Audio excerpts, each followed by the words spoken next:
السلام علیکم ویورز، آج کی ویڈیو میں آپ کے ساتھ فضائل اہل بیت شیئر کیے جائیں گے۔ حضور نبی کریم صلی اللہ علیہ وآلہ وسلم کی ازواج مطہرات رضی اللہ عنہ، آپ صلی اللہ علیہ وآلہ وسلم کی صاحبزادیاں رضی اللہ عنہ اور داماد رضی اللہ عنہ، یہ سب اہل بیت رسول صلی اللہ علیہ وآلہ وسلم ہے۔ ام المومنین حضرت سلمہ رضی اللہ عنہ فرماتی ہیں کہ سورہ احزاب کی آیت میرے گھر میں نازل ہوئی تھی، اور جب یہ آیت نازل ہوئی میں اس وقت دروازے پر بیٹھی ہوئی تھی۔ میں نے حضور نبی کریم صلی اللہ علیہ وآلہ وسلم سے عرض کیا کہ یا رسول اللہ صلی اللہ علیہ وآلہ وسلم، کیا میں اہل بیت ہوں؟ حضور نبی کریم صلی اللہ علیہ وآلہ وسلم نے فرمایا میری ازواج اہل بیت ہے۔ حضرت ابو سعید خدری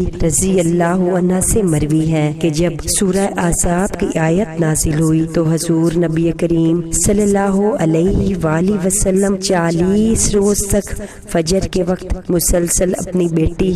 حضرت سیدہ فاطمہ الزہرا رضی اللہ عنہ کے دروازے پر تشریف لے جاتے رہے اور فرماتے رہے، اے میرے اہل بیت، تم پر اللہ کی سلامتی، رحمت اور برکت نازل ہو، نماز پڑھو کہ اللہ تم پر رحم فرمائے۔ حضرت انس بن مالک رضی اللہ عنہ سے مروی ہے کہ اس آیت مبارکہ کے نزول کے 6 ماہ بعد تک حضور نبی کریم صلی اللہ علیہ وآلہ وسلم اپنی بیٹی حضرت سیدہ فاطمہ الزہرا رضی اللہ عنہ کے گھر فجر کے وقت جاتے رہے اور با آواز بلند فرماتے تھے، اے میرے اہل بیت، نماز پڑھو، اللہ تو یہی چاہتا ہے کہ وہ اللہ کے گھر والوں سے ہر قسم کی ناپاکی دور کر دے اور تمہیں پاک صاف کر دے۔ سورہ نمل میں ارشاد باری تعالیٰ ہوتا ہے، جب موسیٰ علیہ السلام نے اپنی گھر والی سے فرمایا مجھے ایک آگ نظر آتی ہے، اس آیت میں اللہ عز و جل نے حضرت موسیٰ علیہ السلام کی زوجہ حضرت صفورہ رضی اللہ عنہ کو آپ علیہ السلام کا اہل بتایا ہے۔ چنانچہ اللہ عز و جل نے سورہ احزاب میں ارشاد فرمایا، اے نبی صلی اللہ علیہ وآلہ وسلم کے گھر والوں، اللہ تو یہی چاہتا ہے کہ وہ تم سے ہر قسم کی ناپاکی کو دور کر دے اور تمہیں پاک صاف کر دے، یعنی اللہ عز و جل نے ہر وہ کام جو کہ شریعت کے خلاف ہے، ہر وہ کام جو بارگاہ الہی میں ناپسند ہے، اہل بیت حضور نبی کریم صلی اللہ علیہ وآلہ وسلم کو ان سے پاک کرنے پر قادر ہے۔ اس زمن میں حضور نبی کریم صلی اللہ علیہ وآلہ وسلم کا فرمان عالی شان ہے، میں اور میرے اہل بیت گناہوں سے پاک ہے۔ طبرانی کی روایت ہے کہ حضور نبی کریم صلی اللہ علیہ وآلہ وسلم سے دریافت کیا گیا کہ آپ صلی اللہ علیہ وآلہ وسلم کے قرابت دار کون ہیں؟ تو آپ صلی اللہ علیہ وآلہ وسلم نے فرمایا علی، فاطمہ،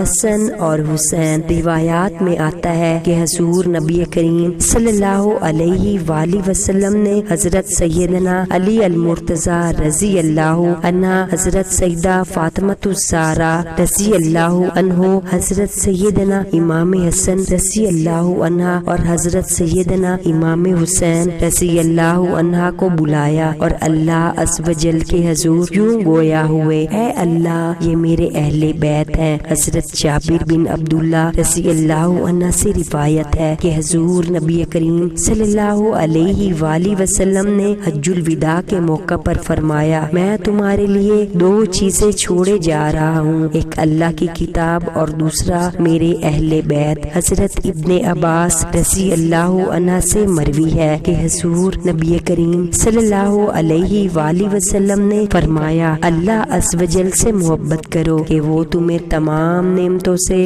سرفراز فرماتا ہے، اور مجھ سے محبت اللہ عز و جل کی خاطر کرو، جبکہ میرے اہل بیت سے محبت میرے سبب سے کرو۔ تفسیر کبیر میں منقول ہے کہ حضور نبی کریم صلی اللہ علیہ وآلہ وسلم نے فرمایا، جو شخص میرے اہل بیت کی محبت میں فوت ہوا اس نے شہادت کی موت پائی، اور جو شخص میرے اہل بیت سے بغض رکھ کر مرا وہ کافر ہو کر مرا۔ برکات آل رسول صلی اللہ علیہ وآلہ وسلم میں ارشاد فرمایا گیا ہے، قریب ہے کہ مجھے بلایا جائے تو میں تعمیل کروں۔ میں تم میں 2 گراں قدر چیزیں چھوڑے جا رہا ہوں، اللہ کی کتاب جو ایک رسی ہے زمین سے آسمان تک، اور دوسری میری اطرت اہل بیت۔ مجھے اللہ تعالیٰ نے خبر دی ہے کہ یہ دونوں جدا نہیں ہوں گے یہاں تک کہ حوض کوثر پر مجھ سے ملاقات کریں۔ اب تم غور کرو کہ میرے بعد ان دونوں سے کیا معاملہ کرتے ہو۔ حضرت ابن عباس رضی اللہ عنہ سے روایت ہے کہ حضور نبی کریم صلی اللہ علیہ وآلہ وسلم مدینہ منورہ میں رونق افروز تھے۔ انصار مدینہ نے جب دیکھا کہ حضور نبی کریم صلی اللہ علیہ وآلہ وسلم کے مصارف بہت زیادہ ہیں لیکن آپ صلی اللہ علیہ وآلہ وسلم کی آمدن کچھ نہیں، تو انہوں نے اپنا مال و اسباب جمع کر کے حضور نبی کریم صلی اللہ علیہ وآلہ وسلم کی خدمت میں پیش کیا اور عرض کی،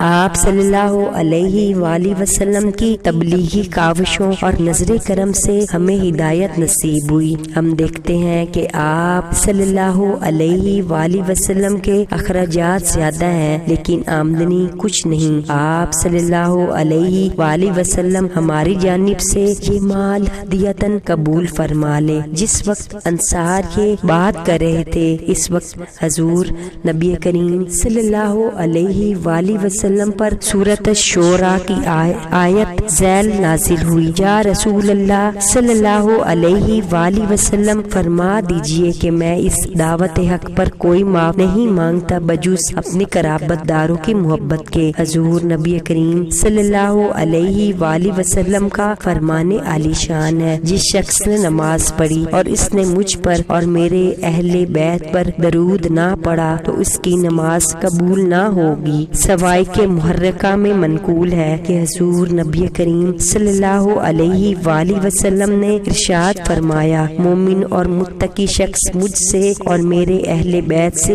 محبت رکھتا ہے جبکہ منافق اور شقی القلب ہم سے بغض رکھتا ہے۔ ایک اور موقع پر حضور نبی کریم صلی اللہ علیہ وآلہ وسلم نے فرمایا، جو میرے اہل بیت کے ساتھ بغض رکھتا ہے وہ منافق ہے۔ حضور نبی کریم صلی اللہ علیہ وآلہ وسلم کا ارشاد گرامی ہے، روز محشر میں 4 آدمیوں کی سفارش کروں گا، اول وہ جو میرے اہل بیت سے محبت رکھتے ہیں، دوم وہ جو ان کی ضروریات کو پورا کرنے والا ہو، سوم وہ جب میرے اہل بیت بحالت مجبوری اس کے پاس آئیں تو ان کے معاملات احسن طریقے سے نپٹائے، اور چہارم وہ جو دل و زبان سے ان کی محبت کا اقرار کرنے والا ہو۔ مدرجہ ذیل بالا فرمان الہی اور حدیث نبوی صلی اللہ علیہ وآلہ وسلم کے بیان کرنے کا مقصد یہ ہے کہ حضور نبی کریم صلی اللہ علیہ وآلہ وسلم کے اہل بیت کے مراتب اور ان کی شان کو بیان کیا جائے تاکہ وہ لوگ جو انجانے میں حضور نبی کریم صلی اللہ علیہ وآلہ وسلم کی اہل بیت کی شان میں گستاخی کرتے ہیں وہ جان لے کہ اللہ عز و جل اور حضور نبی کریم